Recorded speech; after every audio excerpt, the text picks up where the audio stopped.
Movies అనేది కూడా మళ్ళీ చేయాలి అనుకుంటున్నారు, కొన్ని చేస్తూ ఉన్నారు. ఏంటంటే ఇప్పుడు ఏ టైప్ ఆఫ్ క్యారెక్టర్స్ అనేది కూడా మీకు వస్తూ ఉన్నాయి? నాట్ బోల్డ్ క్యారెక్టర్స్, ఓపెన్ గా చెప్తున్నా. నిన్న మొన్న మా ఫాదర్ కూడా కూర్చొని ఉన్నారు, ఎవరో ఫోన్ చేశారు, చేసి ఇట్లా సీన్ కొన్ని బోల్డ్ గా డైలాగ్స్ చెప్పాలి అని అంటే నేను చేయను అని చెప్పేసా. ఇంకో సెకండ్ వర్డ్ నేను వినలే. ఎందుకు ఈ డిసిషన్? నేను చేయను అన్నా. నా ఫిలిమ్స్ నా వాళ్ళు కూడా చూడాలి కదా, నా ఫ్యామిలీ చూడాలి. నాకు ఇది రియలైజేషన్ లేట్ గా వచ్చింది. స్టార్టింగ్ లో ఏంటంటే మనం మాస్ కి రీచ్ అవ్వాలని అనుకున్నా నేను.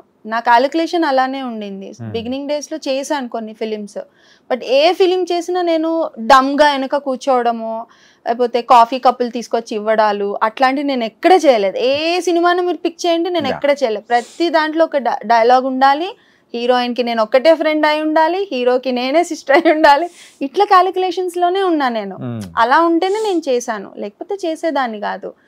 సో అలా వచ్చి ఇప్పుడు సడన్ గా బోల్డ్ సీన్స్ అంటే నేను అనుకున్నా ఓకే మాస్ కి రీచ్ అయిపోతాను, ఎక్కువ రీచింగ్ ఉంటుంది అని పడపడా చేసా.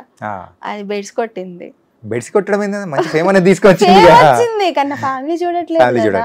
సో నా ఫాదర్ ఎక్కువ చూడాలి, మా మదర్ చూడాలి, మా బాబు పెద్దోడయ్యాడు, సో వాడి ఫ్రెండ్స్ చూడాలి అనుకుంటా కదా. సో అట్లా యూజువల్గా ఆ బోల్డ్ సీన్స్ అనేది చేసేటప్పుడు so how do you felt something? ఏముండదండి, వెరీ కంఫర్టబుల్. బయట నుంచి చూసే ప్రజలకి డిఫరెంట్, వాళ్ళ మూడ్స్ నేను క్యాలిక్యులేట్ చేయలేనండి, వాళ్ళు వేరే ఉంటారు. But director he makes us feel comfortable. So నేను చేసిన డైరెక్టర్ రవిబాబు సార్, ఆయన చాలా ప్రొఫెషనల్. ఏదైనా ఉన్నా కూడా వచ్చి కరెక్షన్స్ చెప్పేవాళ్ళు, ఇలా కాదు, ఇలా చేయాలి, ఇలా డ్రెస్సింగ్ ఉండాలి, ఇలా చెప్పేవాళ్ళు తప్ప వేరే ఏం ఉండదు కాదు. That's it. Sandeep sir is also very thing. Romancing with Vijay Devarakonda ఏమన్నా ఉందా అండి? నిజం చెప్పండి, రొమాన్స్ ఉందా అసలు అక్కడ? వచ్చే టైంలోనే చెడిపోయింది కదా. సో ఇంకెక్కడుంది? ఇంకొంచెం ముందు పోయింటే బాగుంది అనిపించింది. అలా జనాలు అనుకున్నారు, అది అనుకునేలా చేశారు. అదే కావాలి, జనాలు రియాక్ట్ అవ్వాలి. అది ఏడుపు, నవ్వు ఏమన్నా కానీ అనుకున్నా. కామెడీ సీన్స్ నాకు ఇవ్వట్లేదు. సో యాక్షన్ పార్ట్ ఏడ్చేవంటే ఆ గ్లిజరిన్ వేసుకొని నలుగురిలో కూర్చొని ఏడిపించారే తప్ప నాకంటూ ఒక సోలో పెర్ఫార్మెన్స్ ఇవ్వలే. సో అది కుదరదు అనుకున్నా. సో బ్లైండ్ గా వెళ్ళిపోయా అంతే. క్లిక్ అయింది. బ్లైండ్ గా వెళ్ళిపోతేనే ఇలా క్లిక్ క్యాలిక్యులేటెడ్ గానే వెళ్ళాను, బట్ బ్లైండ్ గా ఓకే చెప్పేసాను. ఓకే, మీరు ఇప్పుడు ప్రెసెంట్ వస్తున్న క్యారెక్టర్స్ బోల్డ్ క్యారెక్టర్స్ కాకుండా వేరే ఏ టైప్ ఆఫ్ క్యారెక్టర్స్ మీద వస్తున్నాయి? నేను రెడీ, ఏదైనా నేను రెడీ. ఓకే, సో ఇప్పుడు హెల్త్ వైజ్ కూడా I'm okay. So I'm ready to do anything. Nice. ఒక్క బోల్డ్ సీన్స్ నేను చేయను అని బోల్డ్ డైలాగ్ కూడా నేను చెప్పను అని స్ట్రిక్ట్ గా చెప్పేస్తున్నా. కాకపోతే ఇప్పుడు కామెడీ కూడా నేను చేయను బోల్డ్ గా అని చెప్పేసాను. ఇప్పుడు జనరేషన్ మారిపోయింది, అంటే కోవిడ్ తర్వాత నుంచి అభిరుచి అనేది కంప్లీట్ అయిపోయింది కదా, అయిపోయారు.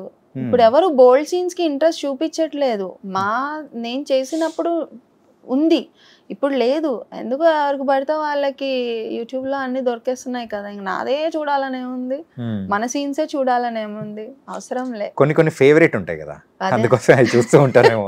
సో నేను ఐఎమ్ నాట్ ఇంట్రెస్టెడ్ ఎనీమోర్ అని చెప్పేస్తున్నా. చాలా మిస్ అవుతున్నాయి కూడా నాకు. అలా కొంతమంది కావాలని అప్రోచ్ అవుతున్నారు, సో అది అర్థమైపోతుంది. సో వద్దులేండి, నేను చేయను అని చెప్పిన తర్వాత డోంట్ ఫోర్స్ మీ.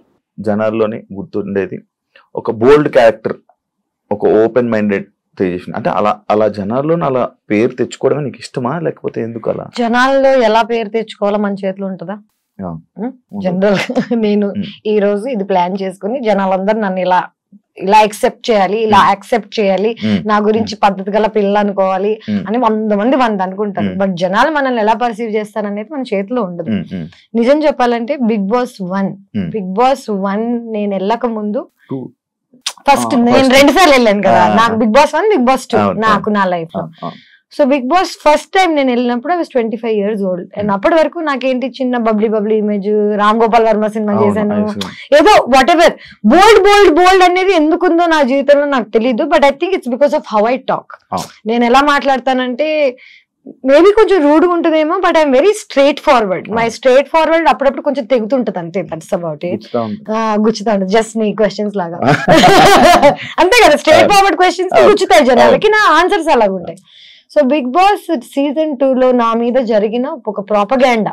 నేను జర్నలిజం స్టూడెంట్ ని. There is something called propaganda. ఒక ప్రోడక్ట్ నమ్మాలంటే, ఒక ప్రోడక్ట్ ఒక ఇమేజ్ రావాలంటే దానికి నువ్వు కష్టపడి ఒక ప్రాపగాండా చేస్తావు. నా పేరు సగం పాడవడానికి ఆ సీజన్ కారణం. బికాస్ నా మీద బ్యాడ్ నేమ్ కానీ నన్ను జనాలని నన్ను ఎలా పర్సీవ్ చేయాలో అనేది ఒక ప్లాట్ అండ్ ప్లాన్ తోటి ఆ సీజన్ లో జరిగింది. నేను అది యాక్సెప్ట్ చేయడానికి నాకు చాలా టైం పట్టింది. చాలా బాధ వేసింది, జనాలు నా గురించి ఇలా ఎందుకు అనుకుంటున్నారు, నేను అసలు అలాంటి అమ్మాయిని కూడా కాదు చూడ్డానికి. అంటే ఒకసారి బిగ్ బాస్ అయిపోయిన తర్వాత ఒకసారి ఒక ఇమేజ్ వచ్చేసిన తర్వాత జనాలకి తలలో అది మార్చడం చాలా కష్టం. First impression is the best impression. So జనాలకి నా మీద ఈ ఇంప్రెషన్ నేను మార్చాలని అనుకోవట్లేదు. వాళ్ళు చేంజ్ చేయాలి అంటే వాళ్ళు ఎలా ఆలోచిస్తారో నా చేతిలో లేదు. నా చేతిలో ఏముంది, నేను ఎలా ఉండగలుగుతానో, నా కంఫర్ట్ ఏంటి. చిన్నప్పటి నుంచి I'm very comfortable in my body, in my mind, in my talk. ఎవరేమనుకుంటారో అనే థాట్ నాకు ఉండదు. నా నోట్లో సారీ అండి అలా అనలేదని టైప్ తప్ప. See, I'm not rude. I'm very kind to people. I try to keep everybody happy. I try to keep myself happy. నా చుట్టుపక్కల ఉన్న జనాలు నా గురించి ఏమనుకుంటారు తప్ప నాకు మిగతాది ఏది నా కంట్రోల్లో లేదు. సో నేను జనాలు అనుకుంటున్నారంటే ఇష్టం.